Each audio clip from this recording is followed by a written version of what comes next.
குதிரை பேர வழக்கில் கைது செய்யப்பட்டவர்களில் 8 பேரின் பிணை கோரிய மனுவை சென்னை முதன்மை அமர்வு நீதிமன்றம் தள்ளுபடி செய்து உத்தரவிட்டுள்ளது.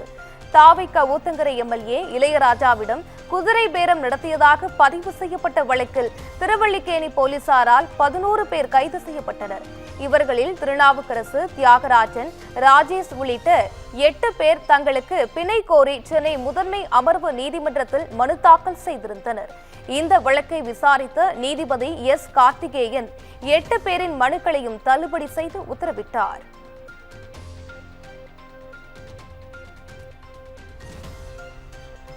தொடர் காவல் மரணங்களுக்கு முதலமைச்சர் விஜய் என்ன பதில் வைத்துள்ளார் என அதிமுக பொதுச் செயலாளர் எடப்பாடி பழனிசாமி கேள்வி எழுப்பியுள்ளார். அவர் வெளியிட்டுள்ள எக்ஸ் தள பதிவில், தூத்துக்குடியில் விசாரணைக்கு அழைத்து செல்லப்பட்ட அருணாச்சலம் என்ற இளைஞர் காவல்துறையினர் தாக்கியதில் உயிரிழந்ததாக வரும் செய்தி அதிர்ச்சி அளிப்பதாக கூறியுள்ளார். பொய்க்கால் குதிரை அரசு பொறுப்பேற்றதில் இருந்து காவல் மரணங்களும் குதிரை வேகத்தில் அதிகரிப்பது மிகுந்த வேதனை அளிக்கும் என கண்டனத்திற்குரியது என சாடியுள்ளார். மடப்புரம் அஜித்குமாரின் மரணத்தின் போது சாரி வேண்டாம் நீதி வேண்டும் என்று பதாகை பிடித்த இன்றைய முதலமைச்சர் தனது ஆட்சியில் நடக்கும் தொடர் காவல் மரணங்களுக்கு என்ன பதில் நீதி வைத்துள்ளார் என்றும் பழனிசாமி கேள்வி எழுப்பியுள்ளார்.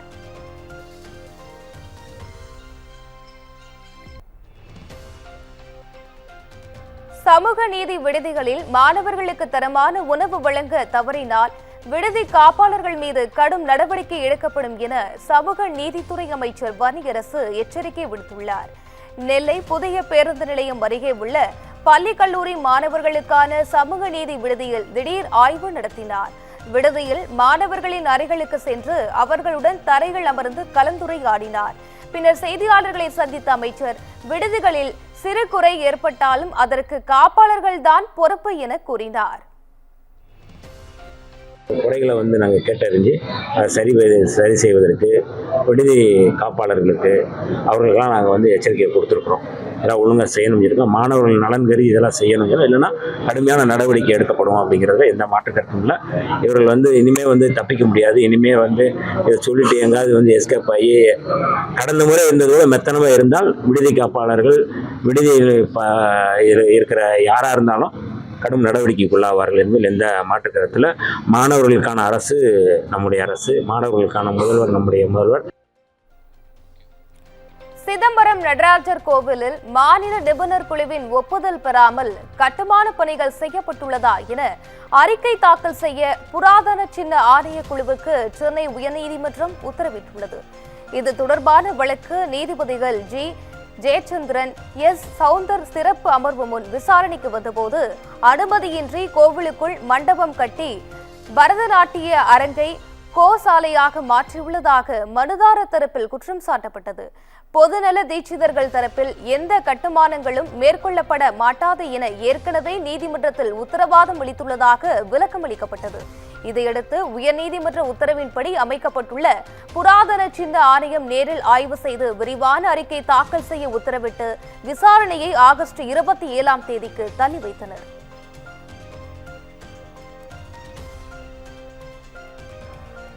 காவிரி விவகாரத்தில் தமிழ்நாடு புறக்கணிப்பு தொடர்பாக முதலமைச்சர் பிரதமரிடம் பேசாதது ஏன் என திமுக தலைவர் மு. ஸ்டாலின் கேள்வி எழுப்பியுள்ளார். இது தொடர்பாக தனது எக்ஸ் தளத்தில் தமிழ்நாட்டின் நீர்வளத்துறை அமைச்சர் என்ன செய்து கொண்டிருக்கிறார் என கேட்டுள்ளார். தமிழ்நாட்டிற்கு தண்ணீர் தர மறுக்கும் கர்நாடக அரசை எதிர்த்து பேச என்ன பயம், அனைத்து கட்சி கூட்டத்தை ஏன் கூட்டவில்லை என அடுக்கடுக்கான கேள்விகளை அவர் முன்வைத்துள்ளார். மேகதாது அணைக்கு எதிரான சட்டமன்ற தீர்மானத்தை அனைத்து கட்சி உறுப்பினர்களுடன் சென்று பிரதமரிடம் நேரில் அளிப்பது எப்போது என முதலமைச்சர் விஜயிடம் மு. ஸ்டாலின் கேள்வி எழுப்பியுள்ளார். தவிக்கும் டெல்டா விவசாயிகளுக்கான நிவாரண தொகுப்பு எங்கே என்றும் அவர் கேட்டுள்ளார். அர்த்தமற்ற மௌனத்தை கலைத்து மாநில உரிமையை நிலைநாட்ட போர்க்கால நடவடிக்கையில் ஈடுபடுமாறும் ஸ்டாலின் வலியுறுத்தியுள்ளார்.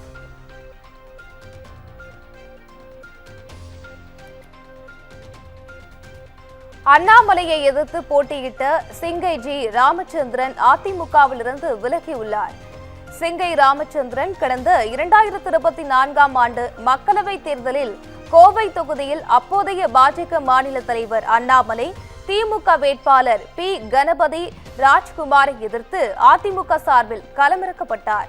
தேர்தலில் 3ஆம் இடம் பிடித்த அவருக்கு சமீபத்தில் நடந்த பேரவைத் தேர்தலில் வாய்ப்பு வழங்கப்படவில்லை. இந்த நிலையில் கட்சியின் அடிப்படை உறுப்பினர் பதவியிலிருந்து விலகுவதாக அவர் அறிக்கை வெளியிட்டுள்ளார். கடந்த சில மாதங்களாக கட்சிக்குள் நடந்த சில நிகழ்வுகள் மிகுந்த மனவேதனையை அளித்ததாகவும் அதிமுக தலைமையிடம் அதனை கொண்டு சென்றதாகவும் சிங்கை ராமச்சந்திரன் கூறியுள்ளார். சமரசம் செய்து கொள்ள முடியாத நிலை ஏற்பட்ட போது இந்த முடிவை தவிர வேறு வழியில்லை என முடிவெடுத்துள்ளதாகவும் அவர் அறிவித்துள்ளார். மதுரை மாவட்டம் மேலூரில் சட்டவிரோத மணல் குவாரிகள் செயல்பட உயர்நீதிமன்ற மதுரை அமர்வு தடை விதித்துள்ளது. மதுரை மாவட்டம் மேலூர் பகுதியில் சட்டவிரோத மணல் குவாரிகள் நடைபெறுவதை தடுக்க கோரிய வழக்கு உயர்நீதிமன்ற அமர்வில் விசாரணைக்கு வந்தது.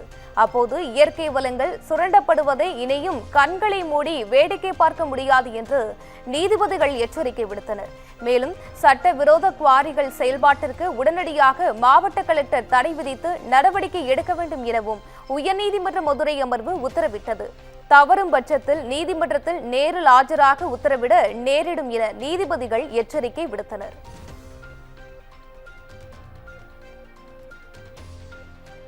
முதலமைச்சர் விஜய் நடித்த ஜனநாயகன் படம் மீண்டும் இணையதளத்தில் வெளியாகி இருப்பது பரபரப்பை ஏற்படுத்தியுள்ளது. ஜனநாயகன் திரைப்படம் சென்சார் போர்டின் சான்றிதழ் கிடைக்காமல் பல மாதங்களாக வெளியாகாத நிலையில் படத்தின் எடிட் வெர்ஷன் கடந்த ஏப்ரலில் சட்டவிரோதமாக இணையத்தில் வெளியானது. இது தொடர்பாக 19 பேர் கைது செய்யப்பட்ட நிலையில் இணையத்தில் 1,20,00,000 பேர் படத்தை பார்த்ததாகவும் படத்தை திருட்டுத்தனமாக வெளியிட்ட டெலிகிராம் உள்ளிட்ட அனைத்து இணையதளங்களும் முடக்கப்பட்டதாக சைபர் கிரைம் போலீசார் தெரிவித்திருந்தனர். இந்த நிலையில் வியாழக்கிழமை படம் திரையரங்கில் வெளியாகியுள்ள நிலையில் மீண்டும் அதே எடிட் வெர்ஷன் இணையதளத்தில் வெளியாகியுள்ளது. இது ரசிகர்களுக்கு அதிர்ச்சியை ஏற்படுத்தியுள்ளது.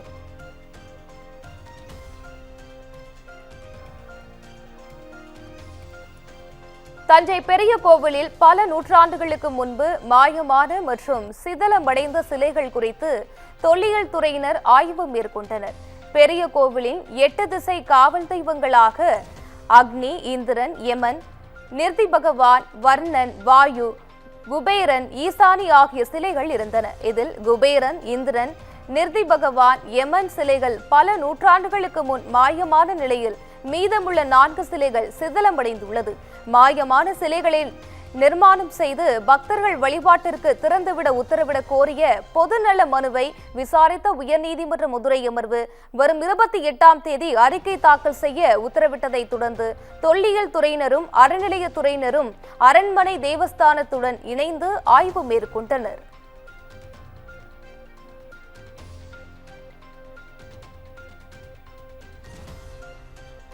காவல் சித்திரவதை மரணங்களுக்கு காரணமானவர்கள் மீது தமிழக அரசு கடும் நடவடிக்கையை எடுத்து வருகிறது என சமூக நீதித்துறை அமைச்சர் வன்னியரசு தெரிவித்துள்ளார். நிலையில் செய்தியாளர்களை சந்தித்த அவர் காலை உணவு திட்டத்திற்கான பெயர் மாற்றத்தை குற்றச்சாட்டாக சொல்பவர்கள் பெருந்தலைவர் பெயரை எடுக்க நினைக்கிறார்களா என்பதை விளக்க வேண்டும் என கூறினார். நீட் தேர்வுக்கு எதிரான நிலைப்பாட்டில் தமிழக அரசு உறுதியாக உள்ளதாக அவர் தெரிவித்தார். இந்த மாதிரியான கொடூரங்களை நிகழ்த்துகின்ற காவல்துறையின் மீது கடந்த காலங்களில் நடவடிக்கை எடுக்கப்பட்டிருக்கின்றது. அதாவது இப்போ சபரி வழக்கு மீது நடவடிக்கை எடுக்கப்பட்டு அதே நடவடிக்கை இதில் தொடரும் என்று எந்த மாற்று கருத்தும் இல்லை. நீங்கள் ஜார்ஜ் பென்னிக்ஸ் மாதிரி குற்றவாளிகளை பாதுகாக்கக்கூடிய அரசு இல்லை. இது கட்டாயம் குற்றவாளிகளை யாராக இருந்தாலும் எவ்வளவு அதிகாரத்தில் இருந்தாலும் அவர்களை தண்டிப்போம் என்று மாண்புமிகு முதல்வர் அவர்கள் காவல்துறை அதிகாரிகள் கூட்டத்திலே அவர் எச்சரிக்கை விடுத்திருக்காங்க. உங்களுக்கு தெரியும், நேற்றை கொடுத்த அறிக்கையை தெளிவாக மாண்புமிகு முதல்வர் அவர்கள் ஆளுமையோடு அந்த அறிக்கையில் சுட்டி காட்டியிருக்கிறாங்க. நீட் தேர்வு ரத்து செய்யப்பட வேண்டும், பொது பட்டியலிருந்து மாநில பட்டியலுக்கு கொண்டு வரணும் அப்படின்னு சொல்லியிருக்கிறாங்க. அங்கே நடக்கின்ற தடியடியை கண்டிச்சிருக்கிறாங்க. அங்கே நடக்கின்ற சர்வாதிகார போக்கு கண்டிச்சிருக்கிறாங்க. அதெல்லாம் நம்ம அறிக்கையில் இருக்குது. அதனால பாஜக எப்படி வேணாலும் சுற்றி சுற்றி நீங்கள் அந்த கேள்வியில் தொடுத்தாலும் தமிழ்நாடு அரசு அல்லது தாவேகா பாஜக எதிர்ப்பில் உறுதியாக இருக்கிறது என்பது அவருடைய அறிக்கையை சொல்லுகின்றது. மாவட்ட நீதித்துறையில் தற்காலிக நியமனங்களை தவிர்த்து அனுமதிக்கப்பட்ட காலி பணியிடங்களுக்கு ஆண்டுதோறும் தேர்வு நடத்த சென்னை உயர்நீதிமன்றம் உத்தரவிட்டுள்ளது. தற்காலிக ஊழியர்கள் பணி நிரந்தரம் கோரி தொடர்ந்த வழக்கை நீதிபதிகள் SM சுப்பிரமணியம், செந்தில்குமார் அமர்வு விசாரித்தது. பின்வாசல் நியமனங்கள் சம வாய்ப்பு உரிமையை பாதிக்கும் என நீதிபதிகள் கருத்து தெரிவித்தனர். தற்காலிக நியமனம் என்பதை ஏற்று பணியில் சேர்ந்தவர்கள் பின்னர் பணி நிரந்தரம் கோர முடியாது என்றும் கூறினர். ஆனால் அந்தந்த பணிகளுக்கான நிரந்தர தேர்வுகளில் தற்காலிக ஊழியர்கள் பங்கேற்க அனுமதி வழங்கலாம் என உத்தரவிட்டனர். இதனையடுத்து வழக்கை முடித்து வைத்து ஆண்டுதோறும் காலி பணியிடங்களுக்கு முறையான ஆட்சேர்ப்பு நடத்த நீதித்துறைக்கு உத்தரவிடப்பட்டது.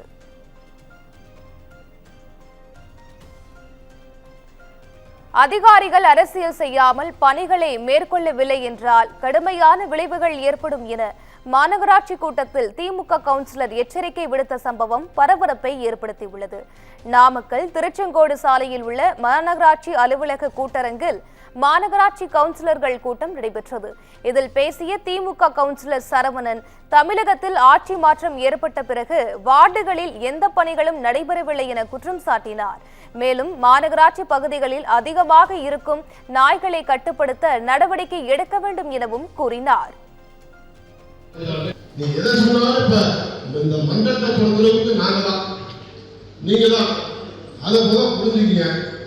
உங்களுக்கு ஏதாவது தேவைன்னா நாங்கள் உறுதுணையாக இருப்போம், எங்களுக்கு தேவைன்னா நீங்கள் உறுதியாக இருந்தால் தான் பரவாயில்ல. இதில் மற்றவங்க மாதிரி அரசியல் ஆர்வங்கள் பார்க்கறதுக்குலாம் நாங்கள் தயாராக இல்லை.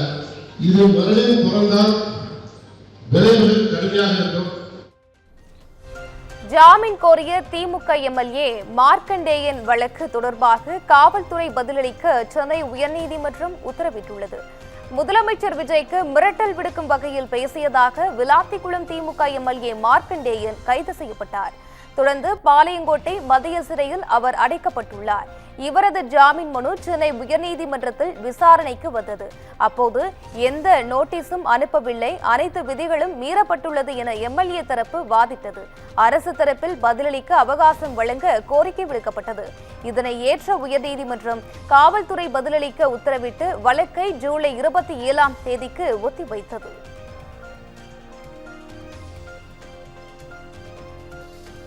முன்னாள் அமைச்சர் அனிதா ராதாகிருஷ்ணனுக்கு எதிரான சொத்து குவிப்பு வழக்கை மதுரை சிறப்பு நீதிமன்றத்திற்கு மாற்ற கோரிய மனு மீதான தீர்ப்பை சென்னை உயர்நீதிமன்றம் தேதி குறிப்பிடாமல் தள்ளி வைத்துள்ளது. முன்னாள் அமைச்சர் அனிதா ராதாகிருஷ்ணனுக்கு எதிரான சொத்து குவிப்பு வழக்கை தூத்துக்குடி நீதிமன்றத்திலிருந்து மதுரை சிறப்பு நீதிமன்றத்திற்கு மாற்ற கோரி சென்னை உயர்நீதிமன்றத்தில் அமலாக்கத்துறை மனு தாக்கல் செய்தது.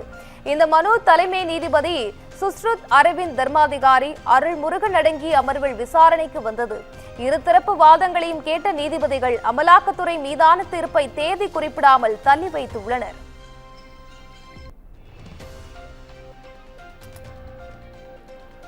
திருச்சி அரசு மருத்துவமனையில் பெண் நோயாளியின் காலை எலி கடித்த சம்பவத்திற்கு அதிமுக பொதுச் செயலாளர் எடப்பாடி பழனிசாமி கண்டனம் தெரிவித்துள்ளார்.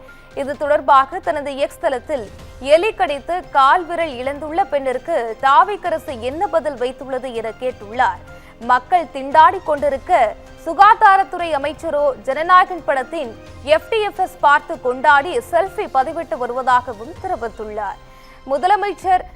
முதல் அமைச்சர்கள் வரை அனைவரும் படம் பார்க்க விடுமுறை எடுத்ததாக செய்திகள் வந்துள்ளதாக EPS கூறியுள்ளார்.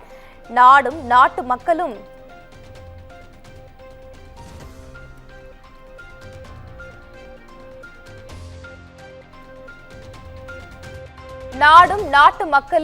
எக்கேடாய் போனால் என்ன என்று பிளாஸ்ட் கொண்டாட்டத்தில் திளைக்கும் புதிய அரசுக்கு கண்டனம் எனவும் EPS பதிவிட்டுள்ளார். பாதிக்கப்பட்ட பெண்ணிற்கு உரிய மருத்துவ சிகிச்சை அளிப்பதுடன் அவருக்கு இழப்பீடும் வழங்கவும் EPS வலியுறுத்தியுள்ளார்.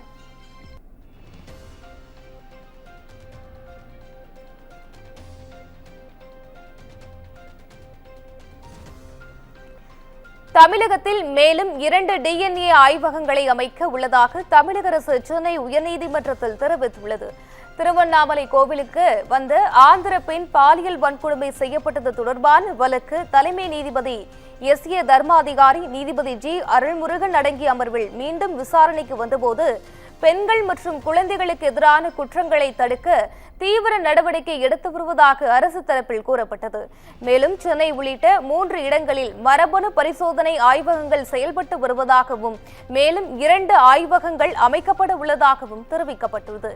இதையடுத்து அரசு தரப்பில் கூறப்பட்ட அனைத்து அமல்படுத்தப்படுவது உறுதி செய்யப்படும் என கூறி தீர்ப்பை தேதி குறிப்பிடாமல் நீதிபதிகள் தள்ளி வைத்தனர்.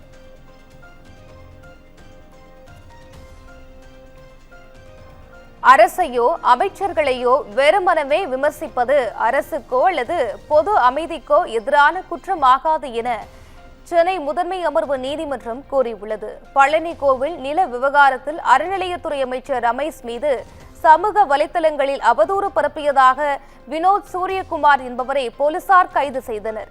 அவர் தாக்கல் செய்த ஜாமீன் மனுவை விசாரித்த நீதிபதி எஸ். கார்த்திகேயன், ஜனநாயகத்தில் மாறுபட்ட கருத்துகளின் குரல் மதிக்கப்பட வேண்டும் என்றார். கோவில் சொத்து சொற்ப விலைக்கு விற்கப்பட்டது என்பதோ அல்லது அமைச்சரின் உறவினருக்கு இதில் தொடர்பு இருப்பதாக கூறப்படுவதோ மதம், இனம், மொழி, ஜாதி அல்லது சமூகங்களுக்கிடையே பகை வெறுப்பை உருவாக்க வாய்ப்புள்ளதாகவே அல்லது ஊக்குவிக்கப்பதாகவோ கூற முடியாது என கூறி மனுதாரர் நாள்தோறும் சம்பந்தப்பட்ட காவல் நிலையத்தில் ஆஜராக நிபந்தனை விதித்து ஜாமீன் வழங்கி உத்தரவிட்டார்.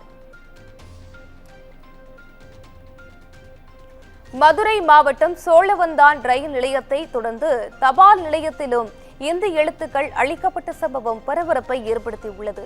நீட் தேர்வு முறைகேடுக்கு பொறுப்பேற்று பிரதமர் நரேந்திர மோடி, மத்திய அமைச்சர் தர்மேந்திர பிரதான் ஆகியோர் பதவி விலக வேண்டும் என சோழவந்தான் ரயில் நிலைய விளம்பர சுவர்களில் எழுதிய நபர்கள் இந்தி எழுத்துக்களையும் அளித்திருந்தனர். இதுகுறித்து போலீசார் விசாரணை நடத்தி வரும் நிலையில் சோழவந்தான் தபால் அலுவலகத்தில் உள்ள இந்தி எழுத்துக்களும் தற்பொழுது அளிக்கப்பட்டுள்ளது.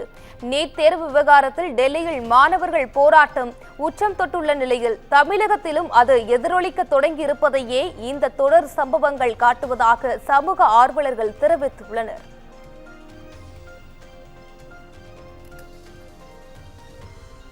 திருவள்ளூர் மாவட்டம் திருத்தணியில் முதலமைச்சர் விஜய் நடித்த ஜனநாயகன் படத்திற்கு போதிய வரவேற்பு இல்லாததால் ரசிகர்கள் அதிர்ச்சியடைந்தனர். திருத்தணியில் உள்ள 3 திரையரங்குகளிலுமே ஜனநாயகன் வெளியாவதாக அறிவிக்கப்பட்டிருந்தது. ஆனால் ஒரு திரையரங்கில் 9 மணி காட்சி ரத்து செய்யப்பட்டது. மற்றொரு திரையரங்கில் படம் பார்க்க யாரும் வராததால் திரையரங்கம் மூடப்பட்டது. எஞ்சியுள்ள திரையரங்கில் ஓரிருவர் மட்டுமே படம் பார்த்தனர். இதனால் நஷ்டம் அடைந்து விட்டோமோ என திரையரங்க உரிமையாளர்கள் வருத்தமடைந்துள்ளனர்.